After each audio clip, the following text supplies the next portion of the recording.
Hi, everyone. How lovely to, well, almost see you again. And welcome to tonight's live broadcast from the English Bookshop in collaboration with Stadsbibliotek Uppsala. We are so happy to be able to do this. As you know, the last year hasn't been too easy on any of us because of the plague, or rather the pandemic as we know it. But it's thrown us a few curveballs, which is great, actually, because, you know, we have these last few months gotten to know several authors that probably would not have made it to the shop otherwise.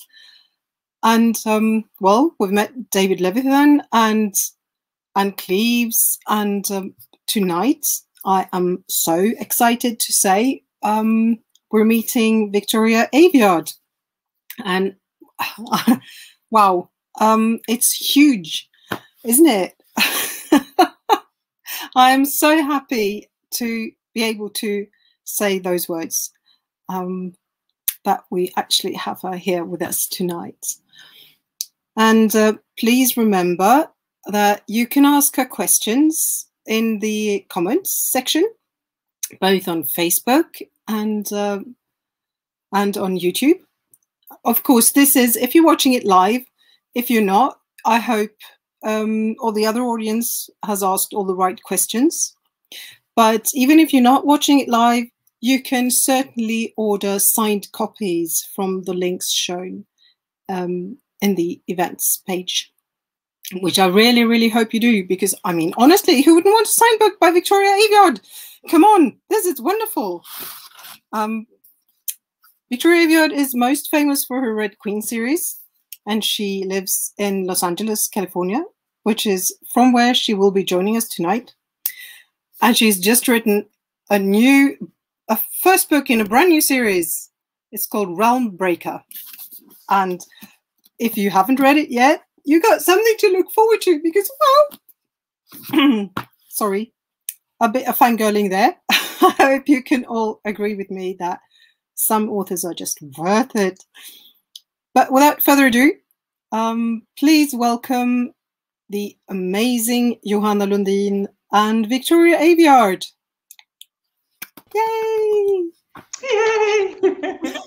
Thank you, Stina. Oh, what an introduction. Well, if this were a live audience, you know, you would hear the audience roar and clap, but you have to do with my you know, cheerful excitement for this event. It's so lovely to see you, Victoria. How are you? I'm good. How are you doing? I'm good. I have so many friends who are so jealous of me to be, you know, be able to talk to you about your brand new book, Realm Breaker. And as Stina said, you will be able to get a signed copy through the link in the description. And also for, you know, an evening of your life, you will have the opportunity to ask Victoria some questions. So please do. And after we have chatted for a while, I will forward them to Victoria. So be ready to ask her any questions that you might have. So as Stina said, you might be most famous for your previous series, The Red Queen. But this chunkster with a very gorgeous cover is the first novel in a new series. So we're going to focus on that for this conversation, because I have many questions. And my first one is, if you could start off by telling those who might not know what Realm Breaker is all about. Okay. I like to say that Realm Breaker is the Lord of the Rings meets Guardians of the Galaxy. It's very much a classic fantasy story, but without the classic fantasy heroes. I'd always been really fascinated with the question of what happens when the heroes fail. And this scenario sort of popped into my head of, you know, the Fellowship of the Ring goes out to save the world and they all get killed. What happens next? You know, who's the B team or the JV team of saving the world. And that's sort of what this became, this ragtag group of misfits and criminals that is somehow led by a teenage girl and has to save the world, even though none of them want to and they don't like each other. Yeah, that's kind of a group to be, you know, what if to be the consultant or to kind of teamwork with that group. Well, that's you basically, to make them, you know, come together despite their differences and their motives. Yeah. So this is the first book in the new series. How was it to, you know, start writing something fresh, something new after this huge success and highly acclaimed series, Red Queen? Yeah, it was a little scary. Obviously, I'm very, very grateful for Red Queen, and that's a series that I never expected would get the kind of support it's had and the readership it's had. And it's sort of once in a lifetime, and it feels a little greedy to be like, well, let's do it again. So I was nervous. I was definitely nervous because I want to please my audience. I want them to come with me to the next book, and there's, you know, never any guarantees in publishing, never any guarantees from book to book. But when you're starting a new series, it's particularly precarious. But at the same time, I was really, really excited to start something completely brand new and really, really go for high fantasy. And I knew that Red Queen built me a foundation where I could do that. And I could tell my publisher exactly what I wanted to write, and they would be right there with me for it. And I feel really, really lucky to be able to put this book out and be so proud of it, and so happy with the product. Yeah, I can imagine, you know, not a writer's block, but still, you know, how do you go about it to not do you know, an exact kind of the exact same thing again, but also how far then can you go and stay with the readership? Yeah, exactly. So you want to kind of almost like leaving breadcrumbs. You want to just kind of lead them in another direction. And I felt like the way the Red Queen series developed brought my readership to where I wanted to be writing wise. And from Warstorm to Realmbreaker, I think is a much closer gap than Red Queen to Realmbreaker. Yeah. So you got to ease them into it. Yeah. But also to have, you know, such a huge success and to feel the, you know, to block that out and stay creative and stay true to what you are creating next, rather than, you know, everybody's expectations. I can just imagine that to follow up, you know, with your first series and for it to be so big. Yeah, that's a very good point, and really important to the process of putting the blinders on and kind of trying to write in a vacuum again, which I got a little bit of in Realmbreaker because no one had read it before. And now I'm writing the second one, and I'm trying not to get too distracted and think about what the readers are saying, oh, I want this to happen or that to happen, because I have the story mapped out, and there are some things that should be happening that people might not want, but they actually need. So I'm really excited, and I'm happy with the response. That's always nice to see people latch on to the things that you want them to latch on to, or read into the characters in a certain way.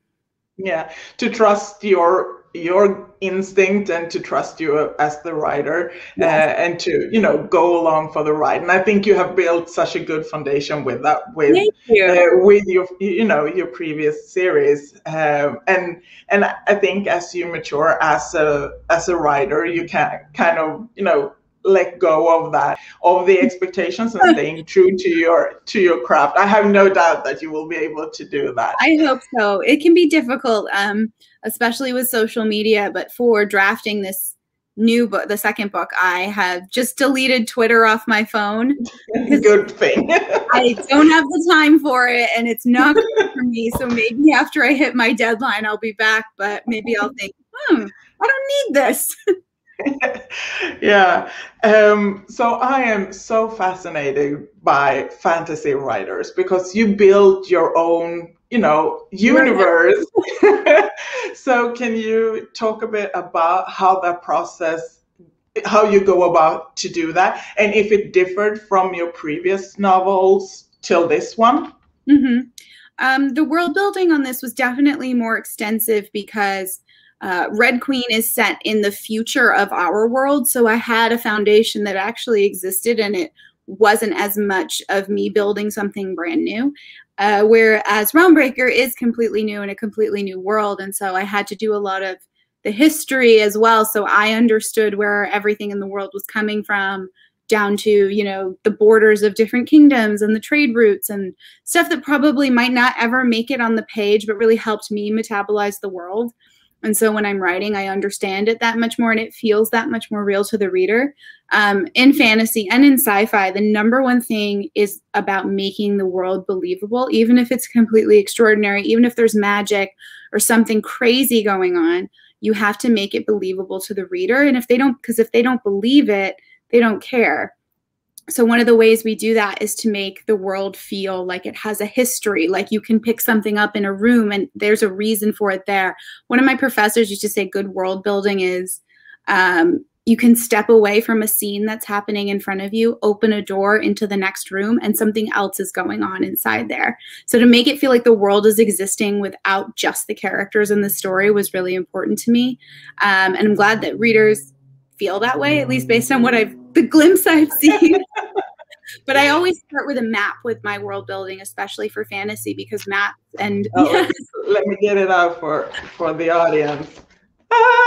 Amazing. It's a beautiful map. The artist did a great job, but maps inform everything from politics to culture to religion. So you can't really build a world if you don't know what it physically looks like. So for me, I have to start with the map. When I write a draft, I have to write chronologically. I start with chapter 1 and I write through to the end. When I world build, I start with the literal world.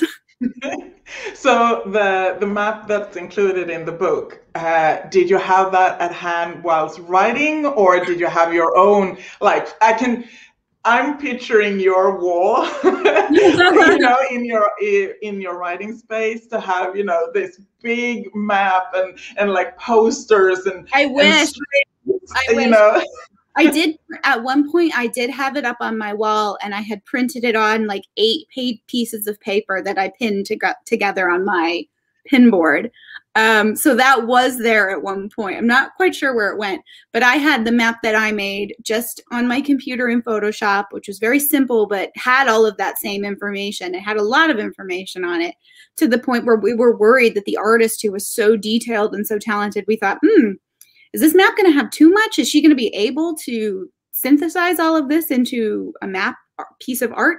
And somehow she did. And I still look at that, and I went through on a very like high zoom. And there's so many tiny little Easter eggs on it. And the cities have the right architecture depending on where they are. It was just, she did an incredible job.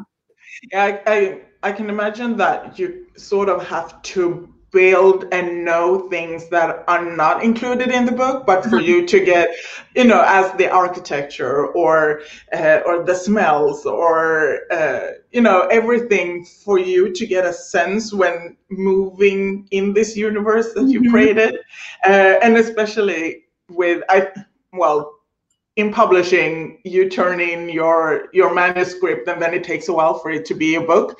But during this pandemic time, and a lot of countries have had lockdowns, you have your own world to go into. So has that helped you during this pandemic year, or was this already, you know, finished and done by then? So my publishing timeline, several years ago, I sat down with my agent and we mapped out the next 4 or 5 years. And that's how it works in publishing. Your schedules are set for years in advance. And we always had on our schedule that 2020, I would not publish a book. I had a book come out in 2019. I would have 2020 to probably edit the draft of Realmbreaker and make sure it's in as best shape as possible. And then it would come out in 2020. And in hindsight, we look like geniuses because we already knew we were skipping 2020. And I just feel terrible for anyone who debuted, especially during 2020. That was really, really tough on any career. But I was editing for most of 2020. I was writing the first draft. My first drafts are pretty clean. They don't change too much between the first draft and the final. Edits are more about making sure that plants work and that the characters make sense. There's not really big plot changes.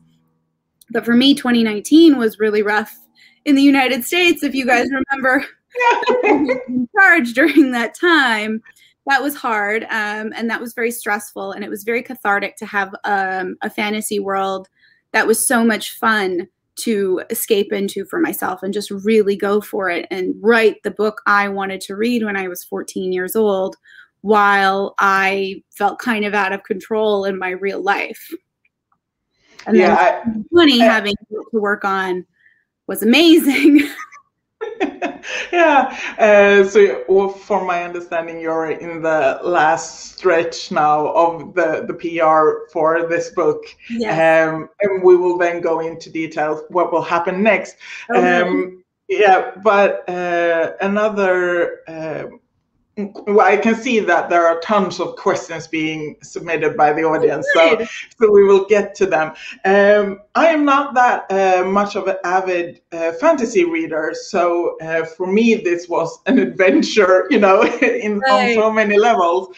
And we have, yeah, really, you know, it wasn't even dipping my toe into it. It was like full blown, you know, devouring the book.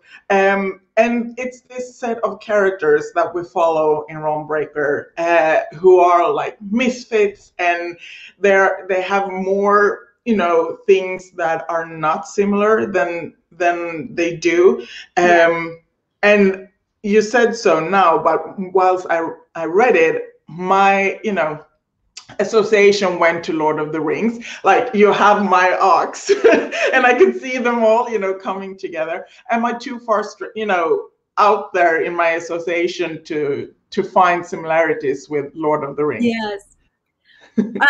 Well, that's really good to hear that. Well, not that you don't read fantasy, but that you don't read fantasy too much and then like this, because something I really pride myself on and really strive to do in my books is write familiar, accessible fantasy and sort of write the gateway drug to more in-depth fantasy. And that was a comment I got on Red Queen a lot is, oh, I never really read fantasy, and then I read these books and now I want to read more, and I want to continue to do that because it's so much fun. And I think it is a really cool needle to thread to give this new world that's really complex and this storyline that is not necessarily what someone would normally read or pick up, but then have it be available to them and say, oh, actually, I can do this. And you have to walk a really fine line between making it accessible, but also not making it too simple.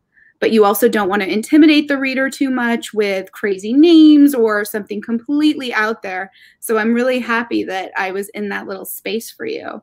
And well, the map helped. I must say, the map is good. I'm always a little worried because I love a map in front of a book, but some people open a book and see a map and get intimidated. And I'm glad people aren't doing that. But as for Lord of the Rings, that was very much the key inspiration for this story. When I was first brainstorming what I wanted to write next after Red Queen, I was thinking about, well, what did I want to read when I was 14? What was I looking for? And of course, as a nerdy teenager, I was completely obsessed with Lord of the Rings, and I loved it so, so much. But that is a book series that didn't really love me back or have space for me in it. And I looked back on all of this fan fiction I had written when I was a teenager, and I realized what I was doing was sort of bringing female characters to very male stories because there wasn't enough of it in there. I was no one in those stories that I could connect to. And so I brought that idea with me when I was like, well, what if it is kind of Lord of the Rings, but there's space for more people? There's not just straight white men in the entire story. What a concept. So once I knew that was my jumping off point, it was sort of like, well, what do I want? Who do I want to see on the page here? What things do I want to make fun of in these fantasy stories? What tropes do I want to use? What tropes do I want to twist? What things have always fascinated me about this genre, and what can I make commentary on? So it's just like picking and choosing and putting it all together, and what worked, worked, and what didn't, we took out. Wow, what a dream job to create your own sphere.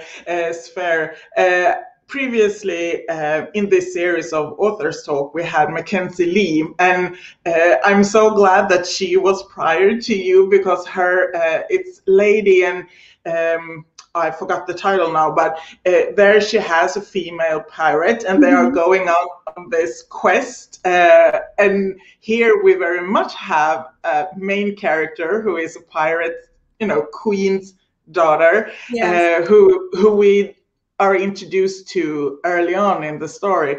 Can you tell me about Coraine? Is that how you pronounce her name? That's perfect. You got it. Coraine. Yeah. I was coming from a series where it was teenagers with superpowers, like physical, really destructive powers. And they were very physically capable. In a fight, they would kill you. And so coming into this book, I knew I wanted a teenager who wasn't that. If anything, her superpower is that she's very intelligent and very logical. I'm obsessed with maps, and somehow I got to write a character whose superpower was knowing the map, basically.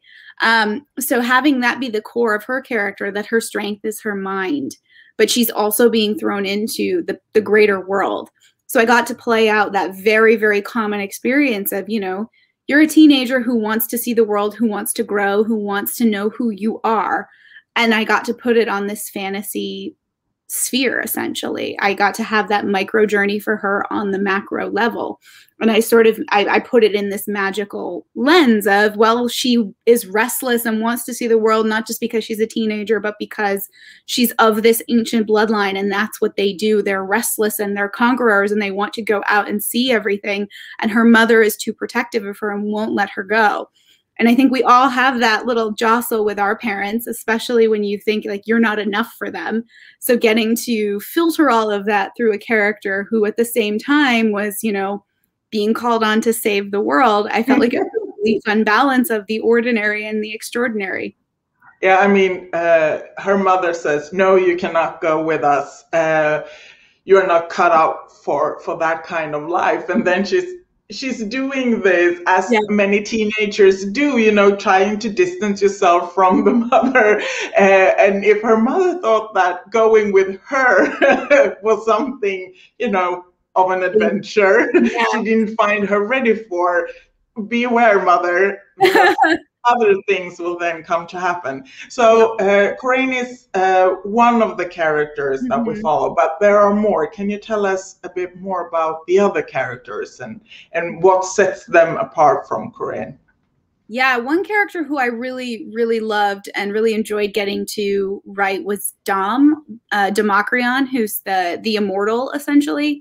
And he's super capable, physically very lethal. He's been raised a warrior for hundreds of years, is from this ancient immortal race, but he's also so unaware of the real world. And to have that juxtaposition of that classic fantasy character who is, so supposed to be so noble and capable and wonderful, and they say very profound things, to have him be like, I don't understand how money works. It's fun. But also I got to make that sort of commentary on the classic idea of like these noble race of people who are somehow better than everyone else. And then it's like, well, you put him next to someone who actually lives in a city and knows how to interact with the world, and he might not be so capable.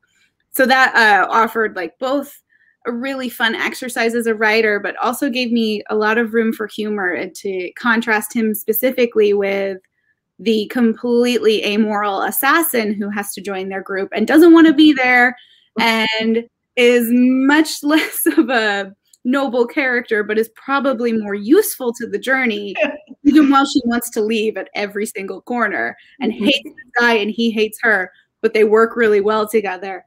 I just had a lot of fun there. If you guys can't tell, I had a lot of fun. Well, they're like an orchestra, everybody played their part, and exactly. And one on their own may not be so harmonious, but when they come together, they make magic happen. Well, at least they're trying to save the world and the spindlers and stuff. So it is a joyful ride, and it is the first one in a series, so we can't wait for what's coming. I'm thinking of interspersing this with some questions from the audience, because there are loads, and I want as many of the audience members possible. And the first one is from Louisa. Is she already writing Realmbreaker 2? Question mark. Yes. The answer is yes. I should be much farther along in it than I am, actually. And that's one of the things that you learn in the publishing industry. One of the first things my agent told me when I sold the first Red Queen book was, okay, get to work on the second one right now and get as much of that done as humanly possible before the first one comes out. And that was 4 years ago, 4 or 5 years ago. And you think I would have learned after writing 5 books? Well, it was a tougher year. It was definitely hard mentally, and we had a lot of work in the run-up to getting Realmbreaker out and getting it out properly so that the majority of readers like knew it was happening. So that in itself is a whole nother job. It's really hard to juggle drafting and you should clone yourself. One who's doing the PR work and one who's doing the writing. Some authors are really good at doing both things. Some authors are really good at one or really good at the other. I can't do 2 things at once very well. So now I have the next 2 months to really focus on the draft. This is my last week of press. And after this, I'm going to sit down at my desk and hopefully get my word count in for the day. But yeah, I'm very much at work on Realmbreaker 2. The series has been planned since the beginning. It's going to be a trilogy. I know where it ends. I'm really, really excited for the ending of this second book. This is one of the scenes that's been in my head since the very beginning of this process. When I first got this idea, this was one of the first scenes and I knew where it falls. And I'm really, really excited to do it because it's bad and readers are going to be upset. And it's like, the cliffhanger in this wasn't bad enough. You're going to put us through it in another one. And then we have a question from Nia. When you started writing this book, what did you begin with? Characters or world or something else? And you have touched upon it from the beginning. Bit. I think before anything, it was the concept. It was a high fantasy classic adventure where the heroes have failed and someone else needs to step in. That was my singular sentence that I jumped off from. And once I knew that, I knew I wanted it to be the main character to be a teenage girl who's part of the crew. And then I knew the world that I needed to build. I needed to build this high fantasy world. Probably my tonal reference was 13th, 14th century Europe, North Africa, and the Middle East. And that was the sphere I was building in. So I get my boundaries really quickly. I find out what my parameters are and what I need, and then you fill it in versus just, flying in the breeze and figuring it out as I go. I can't do that. Yeah. And Erica, she's asking, what has been your favorite scene to write? I don't know if it's in Realmbreaker or in general, so you can have your pick. My favorite scenes are usually the twists. My character twists are and they're my favorite, not just because I'm excited to get them on the page. All I can think about is, well, when someone reads this, they're going to be really upset or they're not going to see this coming. I'm really, really, I love the audience experience when people do live threads of reading my books and I can see what they're reacting to at each page. And I love that so much. And someone on TikTok actually filmed themselves reading the big twist in Red Queen. She set up a camera and I was like, this is exactly what I wanted. You can kind of replay that. How do I want this reaction, to look like? Yeah. So from Red Queen, probably the big twist with Maven in the first Red Queen book was one of my favorite scenes. And then I love my action scenes too. I love my action set pieces. In Realmbreaker, the horse stampede through the canyon was one that was in my head for a long time as well. And getting to write that and getting to put it on a page in a way that would put the reader directly into what I see in my mind. Mm-hmm. Sometimes you can't. Sometimes it's just too hard, and sometimes you hit it, and I feel like I really nailed that one, and I'm proud of myself. Yeah, you should. And then Nia has another question, and that is, how do you come up with the names for the characters? Because she finds that hard, both with places and with the people. Yeah, I totally get that. Some names really just pop in my head, but for Realmbreaker especially, it was really dependent on the cultural background of each character and what particular language their culture or kingdom spoke. So I had my basic tonal references of, oh, this kingdom, they're similar to Arabic. This one's going to be Celtic. This one's going to be medieval German. And so then you look at what those letter groupings were. This is my cheat for world building. Is for each different culture or language, I would make a list of what letters those cultures used or what letter groupings and sounds they used. And then it was very kind of color blocking them. Like. Yeah, almost. So it was very easy to be like, well, this culture uses A, S, and T a lot. So then when you make a word, the reader eventually will visually even recognize, oh, that's a word from that place, or that's a name from that place. And it's all in service of building a world that feels real and feels easy for the reader to understand, even though it's very complex. So that's my cheat for world building with names and languages and place names.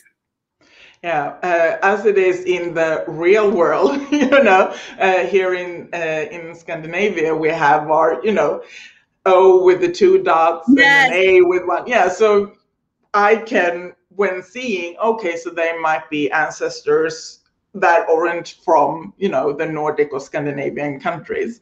So that is very much, you know, something to, I will then go back now and have that in mind when reading the next, you know, that will help me as well with the map. Well, yeah, if you even look at the Yid part of the map in the far northeast, that's the Scandinavian part of the map. And so that has a JY letter grouping. So that's also how you think of it when whilst writing it. Cool. So Nia has, what was the hardest part and what did you struggle most with whilst writing? I think the hardest part of this book was definitely getting over the mental pressure of writing something after Red Queen. And because you're aware that most likely this book won't do as well as that one. And that can be a hard pill to swallow, but that's just reality. And that's part of the business. And you hope that it does well enough that you can continue doing your job. There's no guarantees in publishing. You know, every book could be your last book. Every dollar could be your last dollar. You have no idea. So it became like making peace with that, being proud of what I was writing. But the actual writing itself, the actual story, I can't pick out a particularly difficult moment that wasn't just like baseline, you know, writing is hard. But there wasn't one where I was like, oh, I can't get this character or this edit is not working for me, because I just loved it so much and I loved working on it. And I was definitely in that headspace where I was like, oh, a little worried about it going out in the world because I wanted to protect it. Kind of keeping it close, you know, for as long as you could before sending it off to the printer. We have a question then from Ulle, and he says, can a 38-year-old 2-kid dad read this? I need a reopening for fantasy again. I would hope so. The first person who read this book was my dad. My dad reads all of my books early. He's sort of my litmus test for, is this good or not? He doesn't give me any notes or any edits. It's just, I want to keep reading.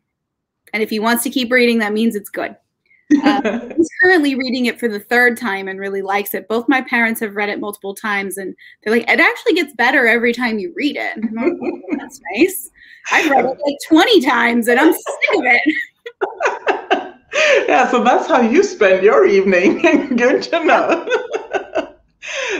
Well, I'm 35 and I read it without kids though, but you know, I can second that it's not just for teenagers, right? For sure. And then Tessie asks, what did you read when you were younger and what left an impact on you? The first fantasy novel I can really remember that stuck with me and still is with me to this day was Ella Enchanted by Gail Carson Levine. I love that book so much. And it was the first time I felt, you know, I didn't just love the story or the characters, I loved the world too. And it sort of sparked in my brain as, you know, that's a big part of this. That's a big part of writing and storytelling, is the world in which it is. And I come back to that book quite a bit. And then when I was 11, it was Lord of the Rings. I also was really a big movie person too. My parents started me on Star Wars when I was about 3 years old. Wow. And it ended up being a good decision because I went to film school, and I went to film school because George Lucas went to that particular school, and that's why I wanted to go there. And that put me on my writing path, essentially. So yeah, I've always been a big fantasy reader, watcher, but Ella Enchanted really kicked it all off for me. And I have heard many authors saying to be a good author, you also need to be a good, you know, an avid reader and to be a reader. So I can imagine, you know, even though you can't specifically say that it's this book or that book, but to have the experience of being a reader and what that will do to you as a person can help you then in writing. Yeah. And we have got a question from Sophia, and she's asking how you get through any kind of writing block, and how do you then go about if you don't know what the next scene will be? For me, I've never really hit writing block too hard where it's just like the writing is not coming. It's more I have other things in the way. I think this thing that helps me most with writer's block is having deadlines and having a contract. And this is my only job. This is how I pay the bills. I can't really just be like, nope, not going to write this book. So that helps me. That's a good motivator. But for me, writer's block means that you either need a break. You need just fresh eyes. You need to take a day, 2 days, a week away, come back, and you'll sit down and you'll look at that problem and see it with fresh eyes and realize, oh, this is how you fix it. Or you skip it entirely and keep going. That was something one of my professors always said, is if you hit a scene and you know what has to happen, but you have no idea how to write it, just write this thing happens and keep going. Getting to the end, you'll come back and you'll be like, oh, this is how I do that. Or writer's block means what you're writing is wrong. That you've taken a wrong turn somewhere and you sort of need to cut back the dead flesh and take out what's not working. And it could be a lot, it could be a little, but just get back to a place in the story, get back to a part of the path where you know the way forward. Kind of follow your breadcrumbs, you know, back to the root of the problem and then and fix it. And how do you plan or structure, or do you write like chronologically, or do you jump back and forth between either the chapter in one novel, or do you simultaneously write on, you know, the second book as well? I definitely structure. My background is in film. I learned screenwriting in college. And so I use film structure in all of my books, which is 3-act, 8-sequence. So I know really, really well. I know my first act and my third act more than anything, and I'll know my midpoint. I'll know where my act 2 ends, and I will have that all out in just what I call a skeleton outline, which is very basic. And then I'll flesh it out literally, and I have my muscle outline, which is a little bit more of what's happening in each sequence. And then from there, I write chronologically. I start at the beginning and I go to the end. I cannot jump around to scenes. It just doesn't work in my head. I definitely have scenes that I'm writing towards that are my reward. And I know some people will like write their reward scenes first and get the ones they really want to do out of the way. And I think, well, then there's all your motivation gone. Yeah, it's only the whip left. You know, you have eaten all the carrots. Yes. Exactly. And let me see. So Beatrice asked, do you relate to any characters in Realmbreaker? Definitely Coraine. I absolutely relate to her, especially her sort of feelings of not belonging and not being good enough. I think we all go through that, especially as teenagers. Yeah, her more than anybody, for sure. But also Erida, too. Erida and Coraine, for me, are sort of two sides of the same coin. They're these two young women trying to sort of survive in a world that is hostile to them. And they're both doing it in very different ways. Yeah, just leave it at that, and you read the book to find out. So we have them from Louisa. She's asking, which book do you wish that you had written and why? Probably Harry Potter, because I love money. No, but Harry Potter was definitely formative to me as a kid. I read the first one when I was 9 years old, and I read the last one when I was 17. The last one came out. I'm of the generation that had to wait for it to come out every summer. So we feel very superior. Like the OG. Yeah. A little bit. It's interesting. There are so many books that I love, but I also know if I had written them, they wouldn't be the same book. So that's hard to answer, really. I did just read a book called The Witch's Heart by Genevieve Gornichek, and it was incredible. It was about it's so basically the way that Circe is about Circe from her perspective, and it's kind of focusing on a woman that mythology has never really cared about. This is about Loki's wife, Angrboda, a giantess who was like the mother of his children, who brought about Ragnarok, who's only mentioned once or twice in Norse mythology. But then this author decided, I'm going to write what her actual story is. And it was fantastic. It's probably one of the better books I've read this year. So that would be like one if I was recommending books. Which is good, because Olivia asked, what's your favorite book and what would you recommend? Well, that's not one of your books. Yeah, so I definitely would recommend The Witch's Heart. I don't think anyone needs me to recommend Shadow and Bone by Leigh Bardugo, but I love those books. I love the... We could just, drop that in. Yeah, she doesn't need it. Yeah, so, and then Sophia has a question. Do you get inspired by real people when creating your characters? I'm more so inspired by historical figures, versus people in my real life. Definitely in Red Queen, there was one character that was specifically based on my best friend, more so in her physicality. My best friend has really long, beautiful blonde hair, so I kept shaving that character's head. He was like, God damn it, I'm bald again. Yeah, lucky her, you don't reenact your scenes from the book in real life. Yes. I just need to try this, try this on to see how it works. I'm going to shave you again. And Chloe has a question. How do you feel Red Queen helped you grow as an author before diving into Realmbreaker? Oh, yeah. Red Queen was really amazing in that each book taught me something different. I think the second book is where I really learned about the publishing business. And that was the book that probably I struggled the most with as well, because the timeline, that the pressure I was under, the amount of time I had to write that book really affected the product. And so now I'm much more sensitive to saying, no, I need more time on this. I'd rather, be late and have something good than put out something substandard. And then Warstorm was much more going into what my tastes as a writer are. That series really evolved with me. I mean, I wrote the first book when I was 22 years old, 22 years old. And I wrote the last one when I was probably 27.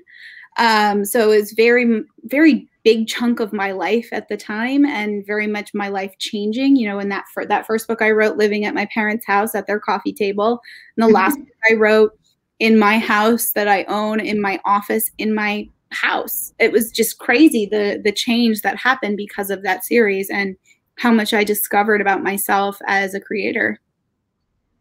Yeah, it's really been a journey for you, as well as, the characters in those books. Let me see. So Sophia has a question. If you could give only one advice to a new writer, what would it be?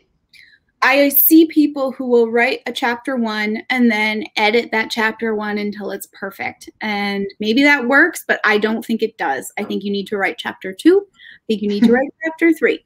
It is much better to have an imperfect first draft than a perfect single chapter. That you just have to get that momentum and keep it going, or you'll never finish. Yeah. Otherwise you will try perfect that in absurdum, never moving on to something else. So our last question, I think, before I have a final one, is from Louisa. Did you already know all the navigation vocabulary knowledge before writing Realmbreaker, or do you have to enter the world to be able to write? A little bit of both. I knew the big pieces. I knew what the kingdoms were called. I knew most of the cities. I actually did, what the map looked like 1,000 years before the story as well, so I could tell where old ancient boundaries were. And But then while you're writing, you also have to be flexible with the world building and not be too rigid to it, because you might hit a part where you're like, well, I need there to be a lake here. You're like, okay, now there's a lake, and that's fine. Or you need to change the name of something because you realize, oh, I have 2 of these things named very closely. You have to be flexible, and you have to sort of discover as you're writing within the boundaries of what you've already created. Yeah, sounds good. The collaboration for these authors events is between the public library in Uppsala and the bookshop. And the library, they have a teen reading group that meets up, every so often, and they read English novels and then they discuss it. And they have throughout this series sent in some questions. And one that I really, really like, and I think that's more clever than any of mine, is how does it feel for you while you are writing? Like the feeling in your body. What is it like? Tired. It is hard to sort of divide the physical from the mental too, because mentally I will have those brief moments where I realize, oh my God, I'm writing books, I'm writing stories, and people are paying me to do this. This is something I have dreamed of my entire life, and this is now my everyday experience. And it's really easy to get caught up in that mindset, and I have to kind of push it aside, because if I get too into that, I will freak myself out, or my head will get too big, and I won't be able to sort of see the forest for the trees. And then there's also just, staring at a computer screen all day sucks. It's terrible, but you also are like, this is part of it. And my hands are all messed up now from typing, so that's also terrible. But you do love it, and it is incredible to get to do this job and to know that what I write is going to be in a bookstore. And I know how rare that is, and what an opportunity I have. And you just hope that you get to keep doing it. Yeah, I thought you were going to say, I feel euphoric, and I'm so caught up in it, I forget to either drink or or sleep. No, you have to be dead to forget to eat. Well, you're not immortal, so I think it's good myth busting as well for the young people of the reading group to hear that it can be euphoric and fantastic, but it can also be tiresome. It is a job. It is a job. A job you love, but it is a job, and that's okay. Yeah, and every once in a while you get to hold the physical artifact of your job, and also to have it so amazingly graphically designed for the book cover. And I urge you all to order a signed copy and to read the first one. So can you tell us a bit about when we can expect a follow-up? Because I'm done with this now, so I'm standing here waiting with your editor like, come on, Victoria, hand in the manuscript. I know. So I'm writing it right now. If all goes to plan, it would be sometime next summer. It's a year then for me to write. Well, I'm keen to read in the interval. Yes. Since I've got it into fantasy now, so I can enjoy more of your work. It has been so lovely to talk to you, and I wish you all the best with the books to come in the series, and whatever you will write next, I'm sure it will be marvelous. So thank you, Victoria, and thank you to everybody who sent in questions. It was so much fun to have you engage in the conversation. This was lovely. Thank you so much for having me. Well, thank you again.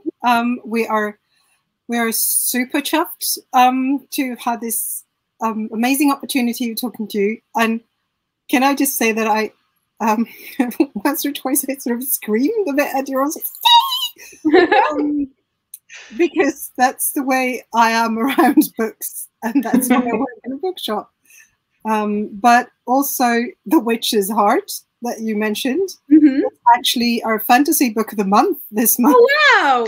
How convenient! Yeah, I was so excited when you mentioned that, because wow, And we got a message on Twitter from the author, and she said, "Oh, I'm so honored because I used to be a regular at your place when I lived in Uppsala." Oh my God, amazing! Oh my God! So, if we do have a reading group for the fantasy book of the month, so if you care to join us and talk about, well, I know. But if Victoria would like to join us, feel free. But thank you so much. And this is amazing. Can I just also say that I love the map in the beginning? Good. I love opening a fantasy novel and seeing a map. It's sort of, everything falls into place then. Yes. Because that's the way it should be. It feels right. Exactly. So thank you again, Victoria, and thank you, Johanna. Thank you, Uppsala City Library, and thank you all of you who have listened to us tonight. And if you're not listening to us live, I want to thank all of you who listened to this on replay as well. It's been amazing, and I wish you all a very, very lovely evening or day in Victoria's case. And I hope we'll see all of you either in the shop or online again. Well, thank you. Bye-bye. Bye.